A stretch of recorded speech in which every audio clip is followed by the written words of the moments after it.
दोस्तों नमस्कार। आज की ये कहानी है एक ऐसी बहू की जो घर की चारदीवारी में अकेली रह गई। शुरू में सब सही था, लेकिन जैसे जैसे समय बीता सब कुछ बदलने लगा। ससुर बहू का रोज रात में पसीना निकाल देता और अंत में एक ऐसा मोरल है जिसे देख आपकी आंखें फटी की फटी रह जाएगी। तो चलिए शुरू करते हैं। एक 28 साल की जवान बहू जो 4 साल पहले अपने ससुराल में आई थी। शादी के बाद सब कुछ जैसे सपनों सा था। सास ससुर का भरपूर प्यार, पति अजय का साथ, घर की वो हंसी खुशी की शामें जहां चाय की चुस्कियों के साथ बातें उड़ती रहती।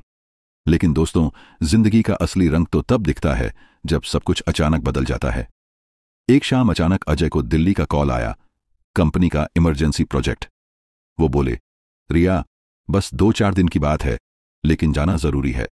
ससुर जी भी साथ चले गए क्योंकि डॉक्टर ने साफ कहा था कि उन्हें रेस्ट चाहिए, तनाव मत लो। सास जी तो पहले ही मायके चली गई थीं, अपनी बहन की तबीयत के बहाने। बस रिया अकेली रह गई, हाथ में घर की चाबी और दिल में वो हल्की सी घबराहट जो किसी को भी सताती है जब घर सूना पड़ जाए। रिया ने दरवाजा बंद किया। बाहर बारिश की बूंदें टपक रही थीं, जैसे आसमान भी रो रहा हो। वो सोच रही थी, कल सुबह से ये अकेलापन कैसे कटेगा। रसोई में खड़ी होकर चाय बनाई, लेकिन मन कहीं और था। फोन पर अजय से बात की। हाँ, सब ठीक है, तुम बस ध्यान रखना। लेकिन अंदर से डर लग रहा था। रात को सोते वक्त खिड़की से हवा आ रही थी और वो बार बार सोच रही थी, क्या सब सच में ठीक होगा। अगली सुबह उठी तो दरवाजे के नीचे एक नोट पड़ा था। बहू बेटी, अगर कुछ जरूरत हो तो बता देना, पड़ोस में हूं ही। शर्मा अंकल। शर्मा अंकल, वो 55 साल के रिटायर्ड टीचर जिन्हें पूरा मोहल्ला पिता तुल्य मानता था। पड़ोस के बच्चों को फ्री में ट्यूशन देते, कभी किसी की मदद से मना न करते। रिया ने मुस्कुराते हुए सोचा, वाह, कितने अच्छे लोग हैं ये। कम से कम अकेलेपन में कोई तो है जो सोचता है। अगले ही दिन रिया को कुछ सामान लेने बाजार जाना पड़ा। निकलते वक्त आसमान साफ था, पर आधे रास्ते में ही उसने रंग बदल लिया। काले बादल ऐसे घिराए मानो आसमान ने स्याही घोल दी हो, और फिर अचानक बूंदें गोलियों की तरह बरसने लगीं। रिया घबराकर आसरा ढूंढने के लिए भागी, लेकिन तेज बौछार ने उसे भिगोना शुरू कर दिया था। तभी पीछे से एक जानी पहचानी आवाज आई, अरे बहू बेटी, ये क्या? घर में अकेली हो तो मौसम का मिजाज देखकर निकलना चाहिए था। चलो जल्दी से मेरी छतरी के नीचे आ जाओ। रिया ने मुड़कर देखा तो शर्मा अंकल अपनी बड़ी सी छतरी ताने खड़े थे, चेहरे पर वही पिता जैसी मुस्कान। रिया शर्म और झिझक के साथ उनकी छतरी के नीचे आ गई। थैंक यू अंकल जी, वो भीगी पलकें झपकाते हुए बोली। आप न होते तो आज मैं बुरी तरह भीग जाती। अंकल जी ने सड़क की ओर देखते हुए कहा, हाँ बेटी, मदद तो करनी ही पड़ती है, खासकर जब कोई हमसफर साथ न हो। मैं तो हमेशा कहता हूं, जिंदगी के सफर में अगर सही वक्त पर सहारा मिल जाए तो मुश्किल रास्ता भी आसान हो जाता है। लेकिन वो एक पल को रुके, उनकी आंखों में एक अजीब सी चमक कौंधी। लेकिन सावधान रहना बेटी, गलत हाथों में वो सहारा सहारा नहीं रहता, फंदा बन जाता है। रिया को उनके शब्द थोड़े अजीब लगे, पर उसने एक बुजुर्ग की नसीहत समझकर मुस्कुरा दिया। सहारा? फंदा? शायद वो दुनियादारी समझा रहे थे।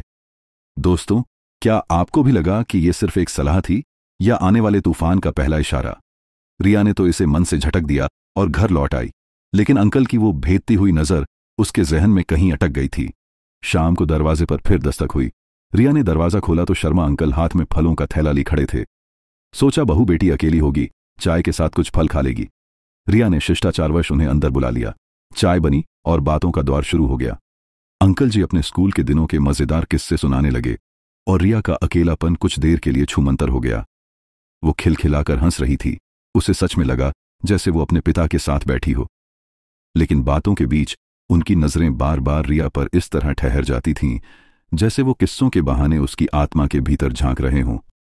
उस रात जब रिया सोने के लिए लेटी तो दिन भर की घटनाएं दिमाग में घूम रही थीं। तभी उसे खिड़की के पास से एक छाया सी गुजरती हुई महसूस हुई। एक पल के लिए लगा जैसे किसी इंसान का साया हो। उसका दिल धक से रह गया और सांस गले में अटक गई।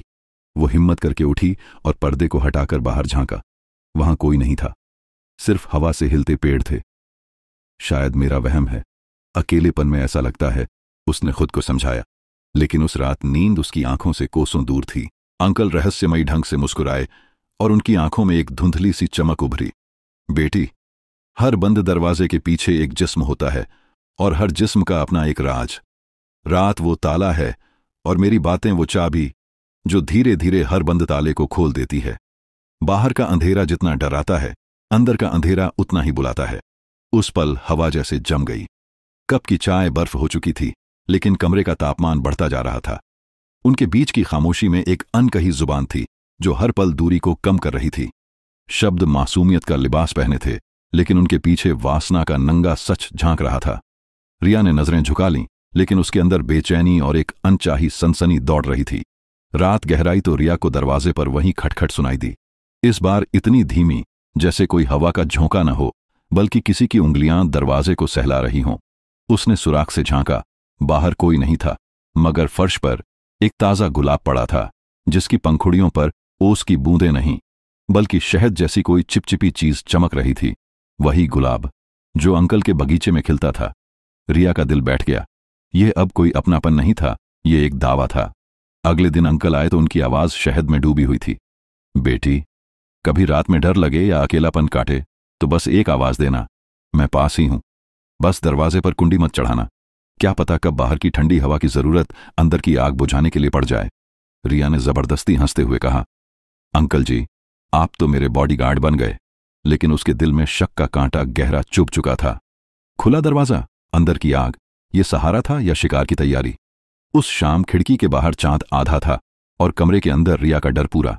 उसे लगा जैसे हर चीज के दो मतलब हैं, समंदर, आग, गुलाब, चाबी, दरवाजा। ये सब सुनने में जितने मासूम थे, महसूस करने में उतने ही खतरनाक। उसकी सांसें भारी हो गईं। वह सोच रही थी, क्या यह रिश्ता भरोसे की लक्ष्मण रेखा लांघ रहा है, या फिर कोई ऐसा खेल शुरू हो चुका है जिसके नियम उसे पता नहीं। रिया ने कांपते हाथों से खिड़की से बाहर झांका। फर्श पर फिर वही गुलाब पड़ा था। इस बार उसकी पंखुड़ियों पर खून की तरह गाढ़ी लाल बूंदें थीं और साथ में एक कांटा भी। क्या यह गुलाब एक दावत थी या कांटे की तरह चुभने वाली चेतावनी? आगे क्या हुआ, ये जानने के लिए अभी सब्सक्राइब कर लो। पार्ट 2 में दरवाजे के उस पार का वो राज खुलेगा जिसे सुबह का सूरज कभी देख नहीं पाएगा।